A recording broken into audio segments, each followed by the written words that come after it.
विद्यार्थियों हमने यहाँ पर प्रश्नावली 1.4 का चौथा प्रश्न लिख लिए हैं।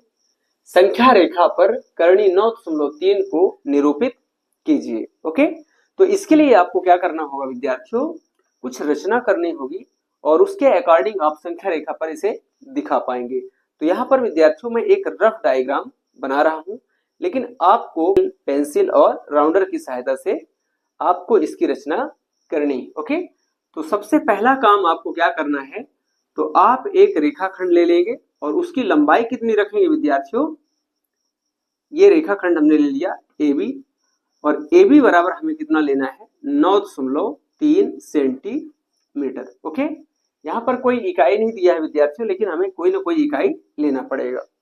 ठीक है, इसके बाद आपको BC बराबर 1 सेंटीमीटर की रचना और कर लेनी है इस प्रकार से।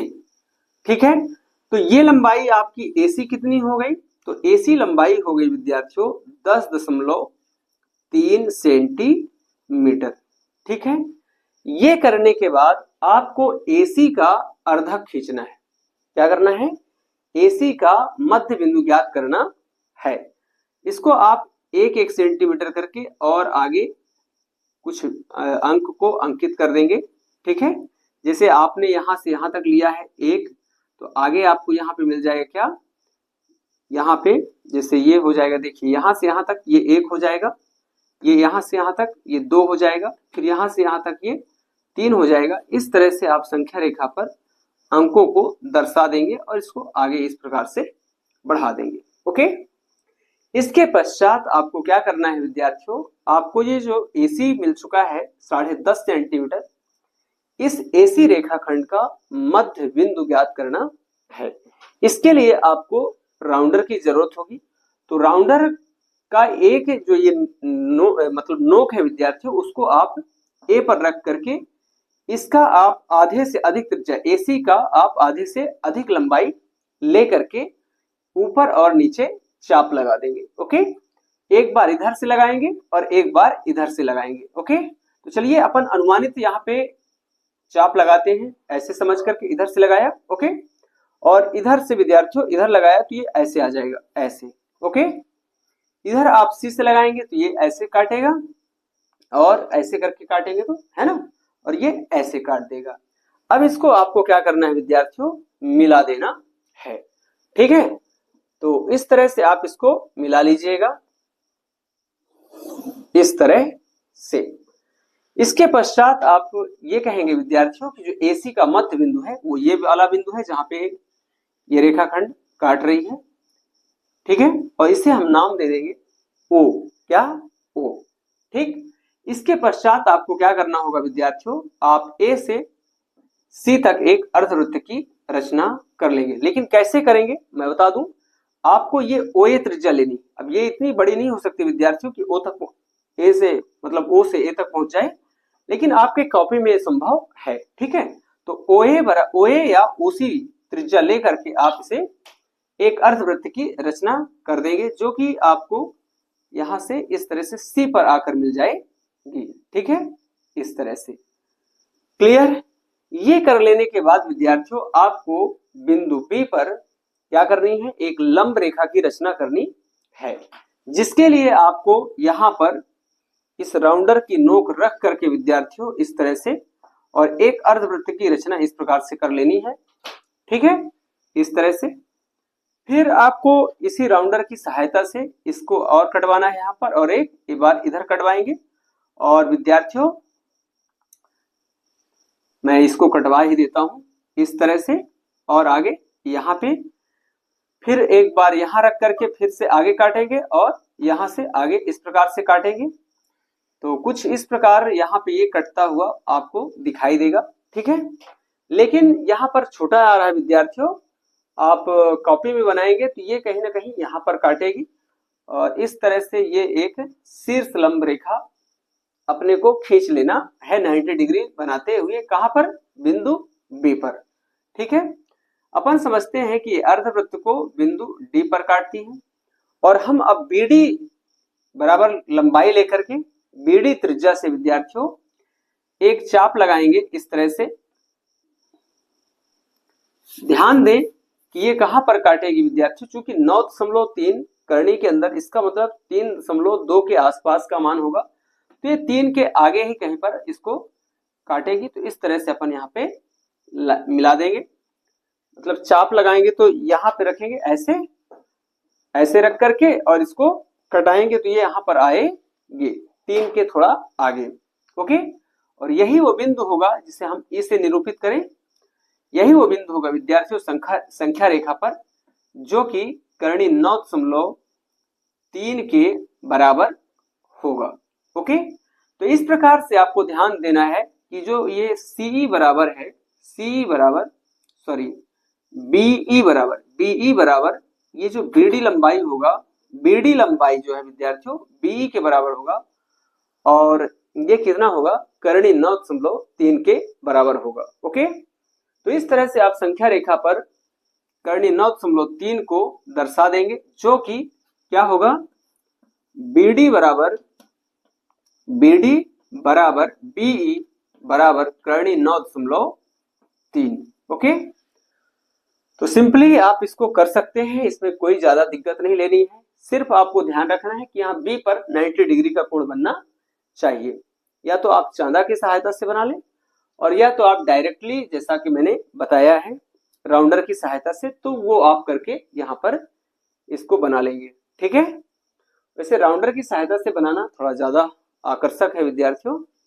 ठीक, चलिए, आशा करता हूँ विद्यार्थियों आपको ये प्रश्न समझ में आ गया होगा। विद्यार्थियों यहाँ पर हमने क्वेश्चन नंबर 5 को लिख लिया है। इसमें प्रश्न है विद्यार्थियों कि निम्नलिखित के हरों के परिमेयीकरण कीजिए। ठीक है, तो यहाँ पर कुछ संख्याएं दी गई हैं विद्यार्थियों, इनका अपने को क्या करना है, हर का परिमेयीकरण करना है। मतलब परिमेयीकरण का तो आप जानते हैं कि हर को परिमेय संख्या बनाना, हर को परिमेय संख्या बनाना ही क्या कहलाता है, हर का परिमेयीकरण कहलाता है। तो आइए अपन हर के मानों को परिमेय संख्या के रूप में परिवर्तित कर ले। ओके, तो चलिए यहाँ पर हमारा पहला प्रश्न है, हल लिख लेते हैं और इसको करते हैं सॉल्व। तो एक बार अपन को प्रश्न को लिख लेना है, और यहाँ पर एक भाषा लिखेंगे विद्यार्थियों कि हर का परिमेयीकरण करने पर, हर का परिमेयीकरण करने पर, इसका मतलब क्या, परिमेयीकरण का मतलब परिमेय बनाना। तो यहाँ पे क्या हो जाएगा, एक बार यहाँ पे लिखे 1/7, और अब इसी करनी 7 का विद्यार्थियों आपको अंश में भी गुणा करा देना है इस तरह से, और आपको यहाँ हर में भी गुणा करा देना है। ओके, इस तरह से करनी 7/7 का, इसी का गुणा कराएंगे। ओके, यहाँ पे बराबर लगा दें। करनी 7 का यदि 1 से गुणा होगा तो इस 1 का इसके गुणांक से, 1 1 कम 1, क्योंकि करनी 7 कितनी बार है, एक बार है, तो यहाँ पे आ जाए कितना, करनी 7, और बटे में विद्यार्थियों करनी 7 का करनी 7 से गुणनफल कितना आता है, 7। ये चीज तो आपको मालूम होना चाहिए, कैसे आता है थोड़ा सा बता देता हूं। करनी 7 का यदि हम करनी 7 से गुणा कराएंगे विद्यार्थियों, तो ये हो जाएगा क्या, करनी 7 गुणे 7। आगे ये हो जाएगा विद्यार्थियों 7 का स्क्वायर, इस प्रकार से। आगे इस करनी चिन्ह को, अर्थात वर्गमूल चिन्ह है, इसको यदि यहां से कैंसिल करें तो इसका क्या, इसका एक मान होता है विद्यार्थियों 1/2, जिसका इसके घातांक से गुणा हो जाएगा 7 के स्क्वायर के। 2 से 2 कैंसिल हो जाएगा, तो 7 की घाते 1 बराबर कितना आ जाता है, 7। ओके, तो इसीलिए हमने करनी 7 और करनी 7 का गुणनफल कितना लिया है, 7 लिया है। ये आपको यहाँ पर नहीं करना है विद्यार्थियों, यदि आप जानते हैं तो ठीक है, लेकिन यदि नहीं जानते हैं तो ये चीज यहीं पर आप सीख लीजिएगा। ओके, चलते हैं विद्यार्थियों दूसरे क्वेश्चन पर। ये कंप्लीट हो गया। मैंने कहा था ना कि हर को परिमेय बनाना, तो ये 7 परिमेय है, चूंकि हम 7 को 7/1 लिख सकते हैं। यहां पर विद्यार्थियों दूसरा क्वेश्चन है अपना 1/7, 1/7 माइनस करनी 6। फिर से एक लाइन लिखेंगे विद्यार्थियों, हर का परिमेयीकरण करने पर, हर का परिमेयीकरण करने पर, जैसे ही परिमेयीकरण करेंगे तो इसका अंश में और इसमें खुद में इसका गुणा हो जाएगा। लेकिन यहाँ पे ध्यान रखना है विद्यार्थियों, ये जो दो अपरिमेय संख्याएं हैं, इनके बीच का जो चिन्ह है ये बदल जाता है। ठीक है ना। जब आप गुणा कराएंगे अंश और हर में तो इसका चिन्ह बदल करके गुणा कराएंगे, मैं ये कह रहा हूं। तो चलिए एक बार पहले तो इसको लिख लेंगे, 1/7 माइनस करनी 6, यथावत इसको लिख लेना है। अब ये जो हर वाली पद है, हर वाला जो संख्या है, इसका आप चिन्ह बदल करके गुणा कराएंगे, अंश में भी और हर में भी। तो इस प्रकार से लिखेंगे करनी 7, अब यहां माइनस है तो क्या लग जाएगा प्लस, और ये आ जाएगा करनी 6 बटे करनी 7 प्लस करनी 6, इस प्रकार से लिख करके गुणा। तो ऊपर वाले का तो 1 से गुणा कराएंगे विद्यार्थियों तो वही मान आ जाएगा, बराबर लगा लें। तो आ जाए कितना करनी 7 प्लस करनी 6, लेकिन बटे में ध्यान दें यहां पर, तो ये है a माइनस बी और ये है a प्लस बी के प्रकार का। ओके, तो इसके लिए आपको क्या करना पड़ेगा, यहाँ a minus b a plus b के प्रकार का ये संख्या है विद्यार्थियों, तो इसको हम क्या किस प्रकार लिख सकते हैं, a square minus b square. चूंकि अपने को पता है a माइनस बी ब्रैकेट के अंदर और a प्लस बी ब्रैकेट के अंदर, और यदि हम इनका गुणनफल करा रहे हैं तो गुणनफल क्या होता है a square minus b square. Okay, तो यहां पर क्या हो जाएगा, ये करनी 7 का स्क्वायर ये a स्क्वायर के रूप में आ गया, और b का मतलब क्या करनी 6, तो यहां लगेगा बीच में सूत्र माइनस चिन्ह, और यहां पे हो जाएगा b स्क्वायर का मतलब करनी 6 का स्क्वायर। ओके, क्लियर है।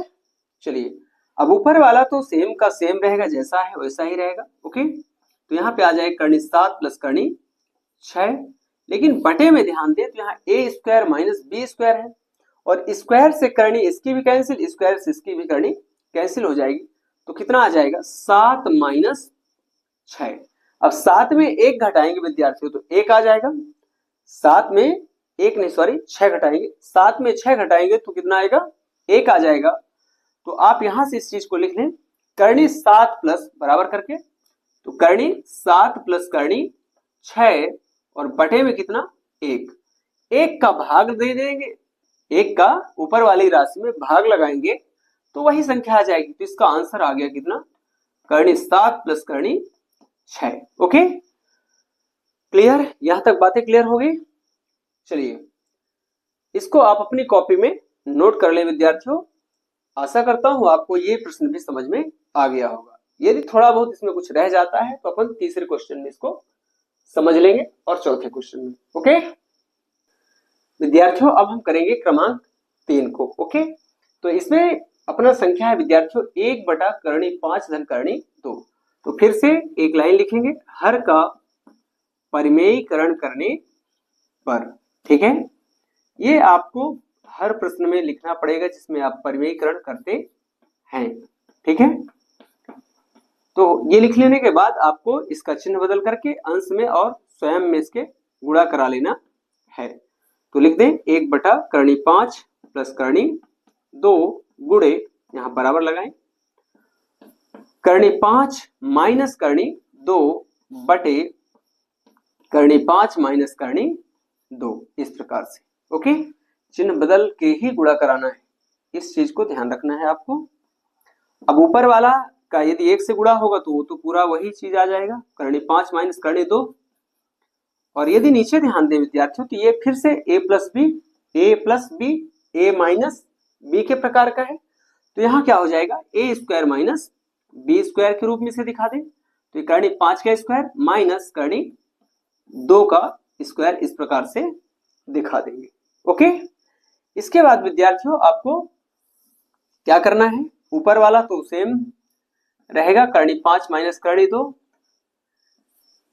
लेकिन ध्यान दें तो नीचे क्या, स्क्वायर से इसकी करनी कैंसिल, स्क्वायर से इसकी करनी कैंसिल, क्योंकि करनी 5 का 2 बार गुणा कराएंगे तो 5, करनी 2 का 2 बार गुणा कराएंगे तो 2। ओके, तो यहां पे क्या हो जाएगा 5 माइनस का 2, आगे करनी 5 माइनस करनी 2 सेम उतर आएगा, क्योंकि वहां पर कोई और अन्य संख्याएं नहीं है। ठीक है, और यहाँ पे 5 में 2 घटेगा विद्यार्थियों तो कितना आ जाएगा 3, क्योंकि प्लस माइनस माइनस, तो 5 में 2 घटाए तो 3, और बड़ी संख्या का चिन्ह क्या है प्लस है तो प्लस में आ जाएगा, और यही इसका क्या है विद्यार्थियों आंसर है। ओके, चलिए जल्दी से आप इसे अपनी कॉपी में नोट कर लें। ओके, अब हम करेंगे विद्यार्थियों क्वेश्चन नंबर 4। तो यहाँ पे लिखें 1 लिख लिया बटे में कर्ण 7 माइनस 2, इस प्रकार से इसको लिख लें। और एक लाइन हर का परिमेयीकरण करने पर, हर का परिमेयीकरण करने पर, ये लाइन आपको लिख देना है और इसके बाद इसका चिन्ह बदल करके आपको गुणा करा देना है। ओके, तो यहां पे क्या हो जाएगा 1 बटे कर्ण 7 माइनस 2 गुणे, यहां पे इसका चिन्ह बदल देंगे अब, तो कर्ण 7 प्लस 2 और बटे में कर्ण 7 प्लस 2। ठीक है, इस प्रकार से स्पष्ट है। चलिए इसके बाद आप इसका गुणा यहाँ पे 1 से करा देंगे तो सेम राशि आ जाएगी, वही संख्या आ जाएगा जो है बराबर कर्ण 7 प्लस 2 और बटे में विद्यार्थियों कर्ण 7 प्लस 2 कर्ण 7 माइनस 2, तो ये फिर से किस रूप में दिख रहा है a minus b a plus b. तो a minus b into a plus b equal to कितना होता है विद्यार्थियों a square minus b square. तो यहाँ पे क्या हो जाएगा विद्यार्थियों कर्ण 7 का होल स्क्वायर और माइनस में विद्यार्थियों ये b का मान मतलब 2, तो 2 का स्क्वायर। बढ़ाएं आगे तो ये कर्ण 7 प्लस 2 सेम आ जाएगा इस प्रकार से, और बटे में स्क्वायर से इसकी करनी कैंसिल तो आ जाएगा 7 और 2 का 2 बार गुणा करें विद्यार्थियों तो आ जाएगा 4, बीच में माइनस है तो माइनस लगा लेंगे। ओके, तो आगे करनी 7 प्लस करनी 7 प्लस 2 बस है, करनी नहीं है यहाँ पर, ध्यान दें। और 7 में 4 घट जाएगा क्योंकि प्लस माइनस माइनस, तो यहाँ पे आ जाएगा कितना 3 और बड़ी संख्या का चिन्ह प्लस है तो प्लस। और यही इस प्रश्न का भी हल होगा। तो यहाँ पर आप ध्यान दें कि हम हर सवाल में जब परिमेयीकरण करते हैं विद्यार्थियों तो जो हमारा हर होता है, जैसे यहाँ पे देखें तो ये क्या आ गया एक परिमेय संख्या, क्यों? क्योंकि इसे हम p बटे q के रूप में निरूपित कर सकते हैं। आप चौथे नंबर पे देखें तो यहाँ पर भी बटे में 3 ही है, तो इसे भी हम p बटे q के रूप में निरूपित कर सकते हैं। तो इसमें विद्यार्थियों यही बात होती है कि जब हम हर का परिमेयीकरण करते हैं तो हर को परिमेय बनाने के लिए, हर को एक परिमेय संख्या बनाने के लिए। ओके, चलिए इसको जल्दी से आप अपनी कॉपी में नोट कर लें और जब भी बैठे विद्यार्थियों पढ़ने के लिए तो आपके पास पेन और कॉपी आपके हाथ में होना चाहिए। ओके, चलिए आशा करता हूं आपको मेरे द्वारा बताया गया ये जो सवाल है, मेरे द्वारा बताई गई ये सारे के सारे क्वेश्चन आपको जरूर समझ में आए होंगे। ठीक है, और यदि आपको मेरी बताई गई चीजें समझ में आती है विद्यार्थियों, मेरी क्लास आपको समझ में आती है, तो आप अपने सभी दोस्तों तक इस क्लास को, इन वीडियोज को शेयर कर मेरा सपोर्ट करें। और यदि आप मेरे चैनल पर नए आए तो चैनल को सब्सक्राइब भी कर लें। धन्यवाद।